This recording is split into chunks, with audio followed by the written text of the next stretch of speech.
Assalamualaikum, selamat datang lagi ke channel Hang Duk Mana. Mari kita dengar Rafizi bercakap pasal Samsul dan Albert T. Sebenarnya saya baca detail sedikit dekat bernama Samsul Iskandar Albert T akan didakwa di Mahkamah Seksyen KL hari ini. Bekas Ketua Politik Kanan Perdana Menteri Datuk Seri Samsul Iskandar Muhammad Akil dan ahli perniagaan Albert T akan didakwa di Mahkamah Seksyen hari ini berhubung pertuduhan rasuah. Kita mari dengar respon daripada Rafizi. Di akhir nanti kita komen macam biasa. Kita sentuh sikit tentang apa yang berlaku 2 hari lepas. Yang kau ambil gambar Albert T tu macam tu kenapa? Minggu ni Farhan tidak ada untuk menjawab. Kesian kat dia. Okey. YB, tapi mungkin saya tanya saudara Faizal. Tanya peguam lah. Tanya peguam kan. Sebab YB Rafizi ada terangkan lah dalam 2-3 episod lepas. Biasanya dia agak janggal kalau kedua-duanya pemberi dan penerima tu secara sekali didakwa. Jadi dari segi persaksian tu macam mana, dan yalah, dia jadi mungkin macam dia tak adalah janggal. Dia jarang. Dia sebenarnya, ini pengetahuan, setakat pengetahuan saya, dia bergantung kepada bahan bukti yang ada. Selalunya yang memberi rasuah itu dia diperlukan sebagai saksi kepada pendakwa, saksi penting. Sebab dia yang nak mengesahkan, dia bagi trail duit dan sebagainya kan. Jadi sebab itu dalam banyak kes biasa yang jadi saksi itu sama ada diberikan compound yang lebih kecil ataupun tidak didakwa langsung. Tapi kalau ini aku dah lompat Faizal terus lah kan, sebab kau kata janggal kan. Tapi bagi saya lah, kalau saya jadi pendakwa, ini bekas pendakwa raya ni, kalau saya jadi pendakwa raya, kalau bukti itu telah cukup, memang saya nak dakwa dua-dua. Kan. Dan dalam kes ini, sebab Albert T pergi cakap kat semua orang, dia bagi dekat WhatsApp dia bila gini, yang itu sudah jadi pengetahuan umum kan. Itu pandangan saya lah Faizal. I don't know, sebagai pendakwa raya. Dia beban untuk pendakwaan kan. Cuma dari satu sudut, pada saya, dari satu sudut, bila dua-dua ni dah jadi macam terlalu kontroversi. Jadi kalau dia tuduh satu saja, dia akan dituduh memihak pula. Kan? Kalau dia tuduh yang ni pun sama juga. So itu yang akhir sekali dia decide untuk bawa kedua-duanya. Bergantung pada mahkamah nanti. Itu saya merasakan begitu. Selain daripada dua ni, kita percaya yang perempuan yang dalam video tu pun akan dipanggil.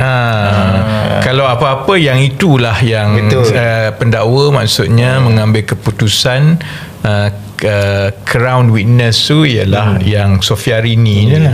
Sofiarini ni siapa? Kau tak kenal? Tidak. Tak kenal. Tak kenal. Tanya kawan lain pun semua tak kenal. Tidak kenal. Tapi macam dia rapat betul dengan PMX.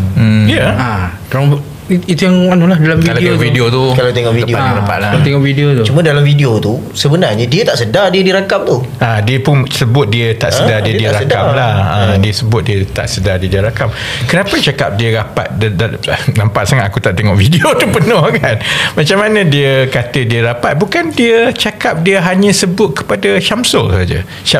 Apa-apa yang berkaitan mengenai Datuk Seri Anwar itu bukanlah first hand yang Datuk Seri Anwar sebut kepada dia, tetapi apa yang diceritakan oleh Syamsul. Betul lah. Misteri juga siapa perempuan tu. Tidak orang kenal langsung. Tapi Albert ni di Sabah memang orang kenal lah. Tapi jauh juga. Kalau tengok yang mula-mula didedahkan tu 690,000 lebih. Tapi yang dituduh tu kalau kita tengok dalam 100 something je. 100 something. 40 cash. Yang 40 cash pun tak tahu macam mana dia nak buktikan. Tapi kalau ikut Albert T tu, dia akan dedahkan lebih lanjut lagi kan. Tapi bukankah setakat ini semua yang Albert T dedahkan melalui video, kalau yang berkaitan dengan adun di Sabah semua ni, bukankah semuanya cash? Tunai kan. Jadi macam mana dia nak buktikan transaksi tu? Payahlah. Cuma dalam kes Syamsul ni, pada pandangan mata kasar saya lah kan, sebagai orang yang selalu turun naik kena dakwa kan dalam mahkamah kan, dia kalau cash tu ialah itu akan jadi bahan, jadi isu di mahkamah lah kerana tak ada money trail.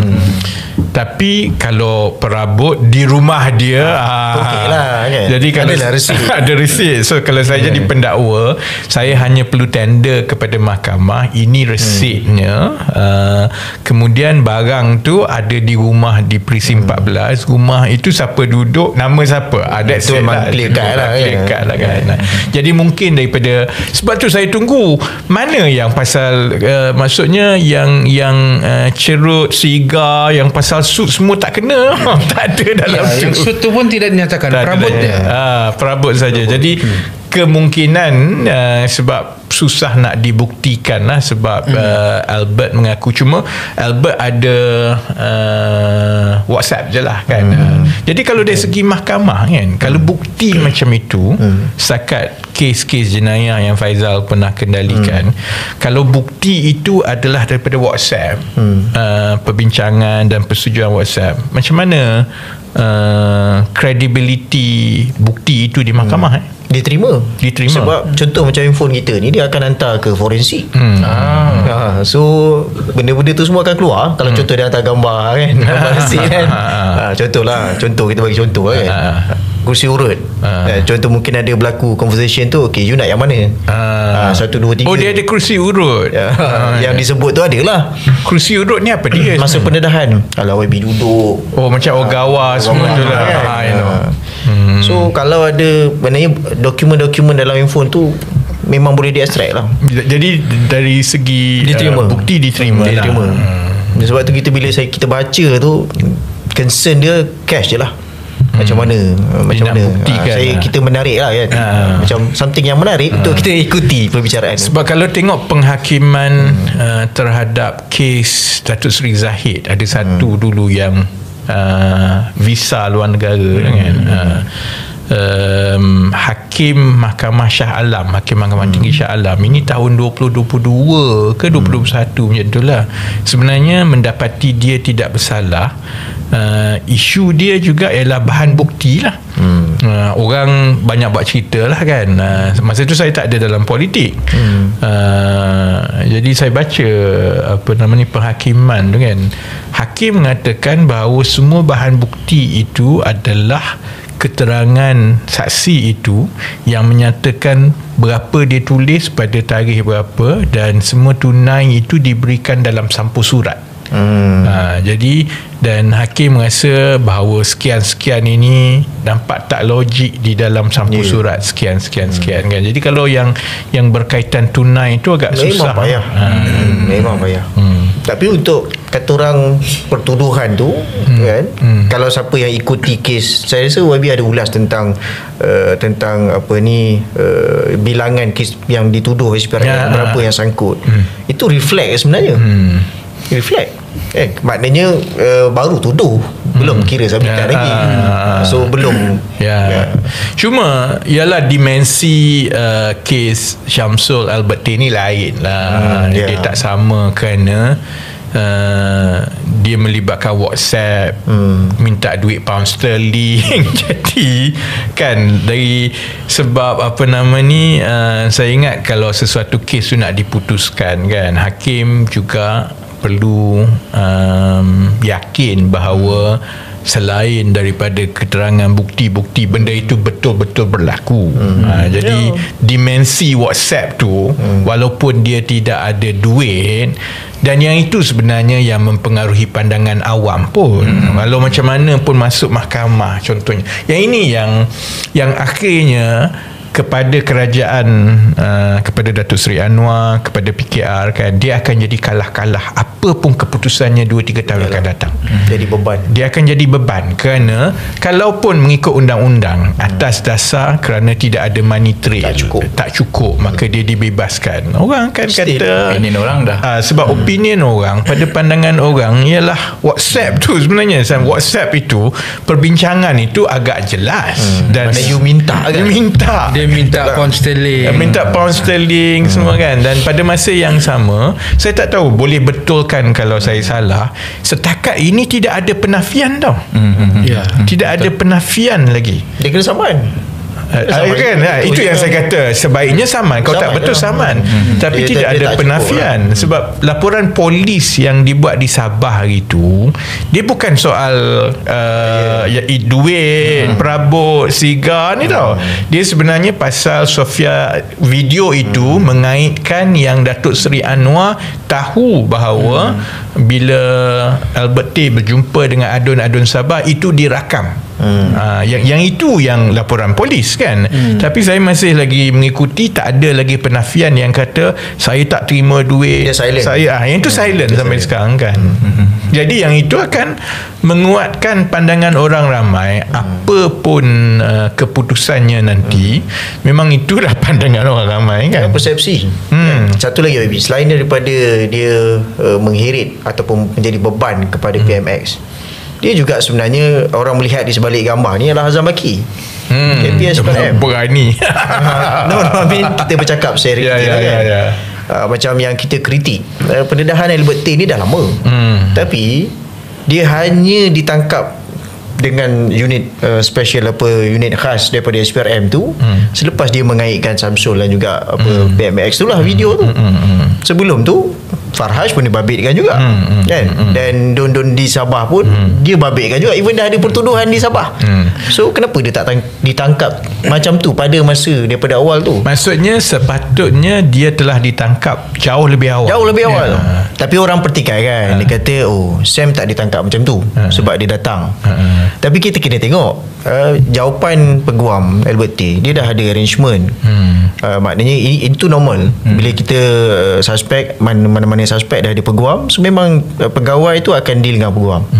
Bila dah letak tarikh, contoh hari Isnin kan, tiba-tiba dia akan tukar suka-suka dia. Hari Sabtu contohnya kan. Kadang-kadang hari Sabtu ataupun hari Jumaat kita ada tugas lain. Ni pengalaman kita lah. Nak ceritanya niat jahat dia tu kan. Okey, kita tukar tarikh kita nak buat hari Jumaat. Pukul berapa Pukul 1 petang. Tapi 12.30 tim tanggapan dah standby kat rumah. So kat situ saya rasa saya percayalah apa yang dikata, yang disebut oleh peguam Albert T ni. Saya pernah lah melalui semua ni. Yang paling yang terakhir tangkapan mengenai 1MDB tu, dia jadi kecoh tau. Dan masa itu orang Sabah lah, Pandika Amin kan, ada jasa dia dekat aku tau. Ada jasa dia kan, kerana pihak polis nak masuk parlimen tangkap. Jadi Pandika Amin masa itu berkeras, parlimen is my territory, dan polis tidak boleh buat begini. Jadi kalau nak tangkap dia, tangkap di luar parlimen. Jadi betul lah, aku keluar je parlimen memang kena tangkap terus lah. Dan kadang-kadang budi bicara tu, saya harap ini juga perkara-perkara yang bila kita cakap pasal reform lah, yang orang tak faham di luar. Orang ingat kita backup, bukan. Jadi contohnya, sebab terutamanya kalau yang dalam PKR ni, mungkinlah Sam semua ni tak pernah kena tau, tapi orang macam saya yang berkali-kali kena tangkap semua kan, kadang-kadang pihak berkuasa tu kena bagi budi bicara sedikit lah. Contohnya kan, saya ahli parlimen, memang satu dunia tahu alamat saya duduk kat mana. Ni nak tahun lari 2000 mana, kan? Saya nak lari mana. Jadi petang itu, masa tu isteri saya ingat kerja lagi. Jadi saya habis petang parlimen, memang nak pergi ambil anak lah kan. Jadi bila kena tangkap ni, kita tahulah dia rampas telefon semua incommunicado. Masa itu sampai tengah malam juga tak tahu, orang tak tahu kita duduk kat mana kan. Jadi saya merayu kat polis, saya kata tak apa, saya dah berapa belah kali kena tangkap dah, lock up berapa kali, tak pernah jadi masalah. Tapi bagi, kalau nak ikut pun tak apa, ikut saya ambil anak dulu. Anak saya masa tu umur berapa tahun je kan, dekat rumah ibu mertua saya kan. So that then I can pass to my wife kan, bila big wife saya balik kerja. Tapi jawapan biasa yang tangkap lah, dia takkan benarkan, dan kami menurut arahan. Jadi jawapan standard. Perkara-perkara begitu, terutamanya kepada Saifuddin lah kan, sebagai Menteri Dalam Negeri kan, kecenderungan saya nampaklah bila kita jadi kerajaan dan Saifuddin Menteri Dalam Negeri, kecenderungannya ialah kita mesti mempertahankan pegawai-pegawai kita. Kan dia ambil masa sebenarnya untuk kita menambah baik sedikit demi sedikit supaya SOP-nya itu lebih adil.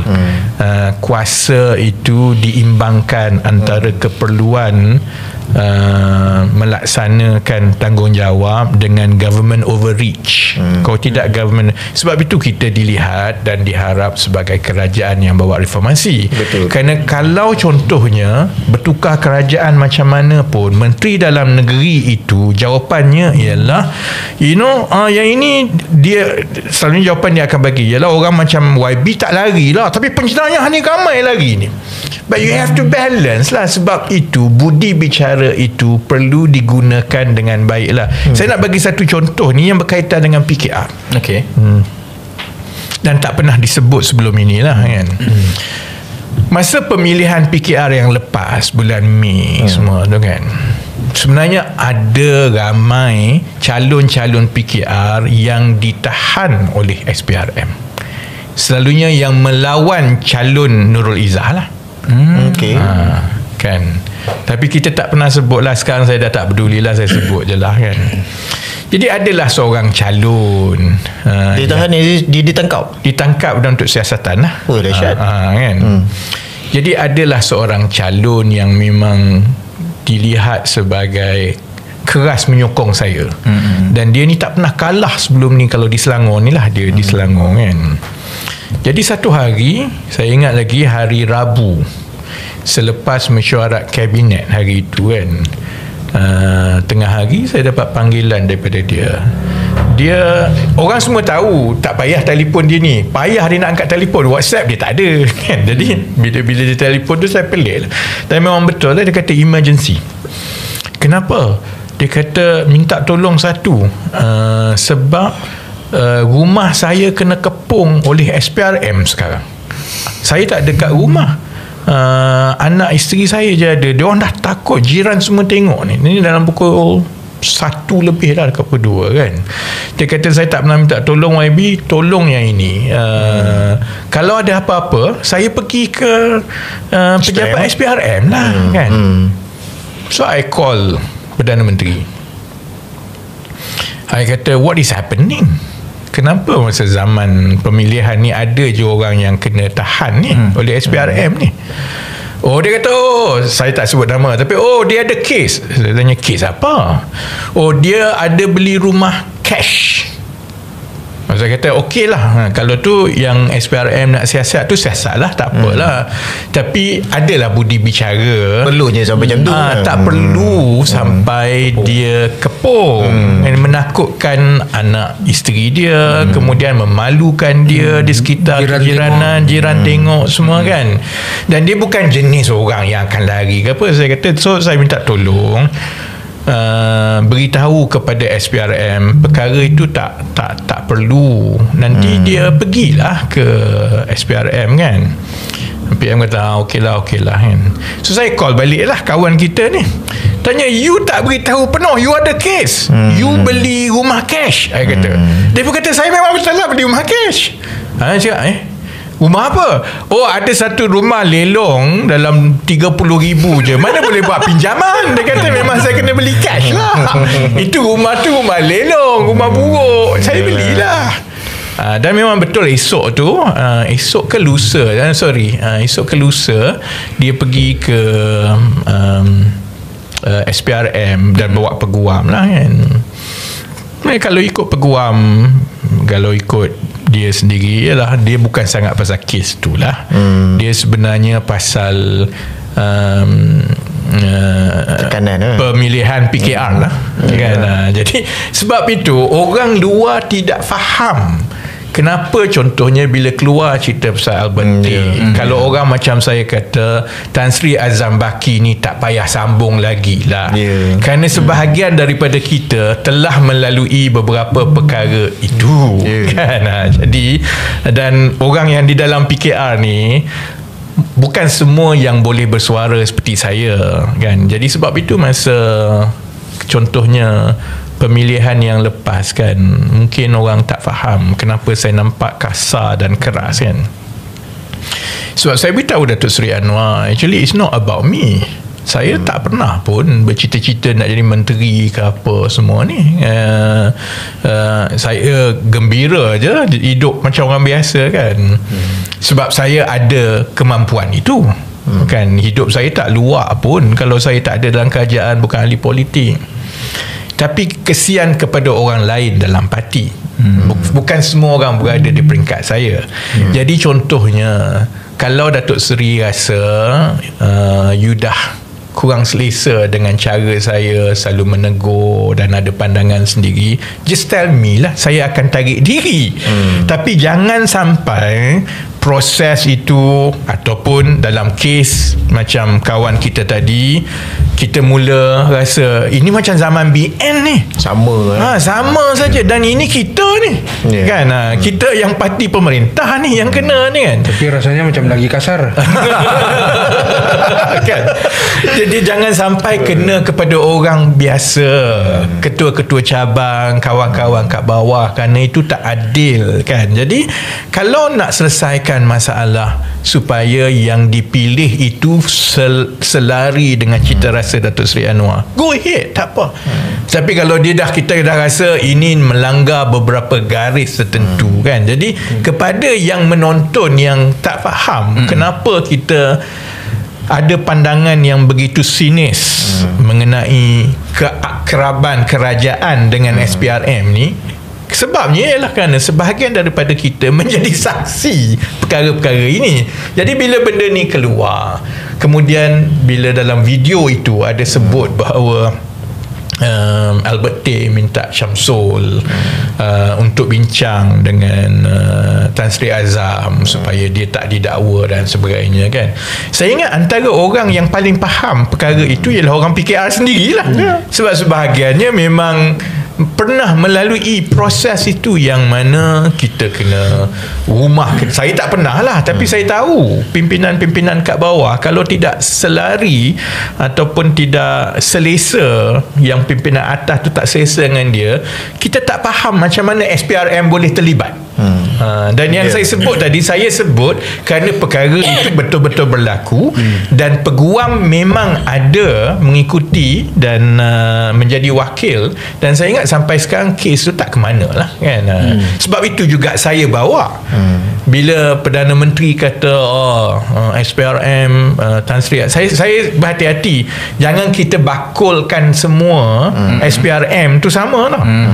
Sebab saya tak rasa pegawai-pegawai SPRM semua macam tu. Mereka menurut perintah kan. Jadi sebab itu penting yang duduk kat atas tu penting. Kita tak boleh nak cakap pasal reformasi, tapi orang yang kita letak atau kita sokong untuk kononnya bawa reformasi itu bukan jenis itu.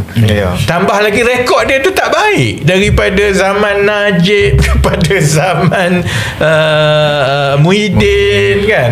Jadi sebab itu perkara ini macam Faizal kata lah kan, macam saya tak tahu nak tanya sikit pasal Razif kalau di Sabah macam mana lah kan. Sebab tu saya kata, kalau ukuran dia, kayu ukur dia kepada Datuk Seri Anwar ni untuk tempoh 5-6 bulan akan datang mudah saja, dan dia akan jadi beban ukuran kepada Izzah dan juga PKR dan PH. Kalau Tan Sri Azam disambung sekali lagi, memang orang gelak sajalah kita. Kita sendiri pun pernah anjur demo, minta dia turun. Paling kurang aku tak terlibat dalam demo tu. Paling kurang aku bersentuh lalan naik basikal, jogging tiap hari, memang saya tak campur lah kan. Lepas tu bila jadi kerajaan bukan ditukar, disambung beberapa kali.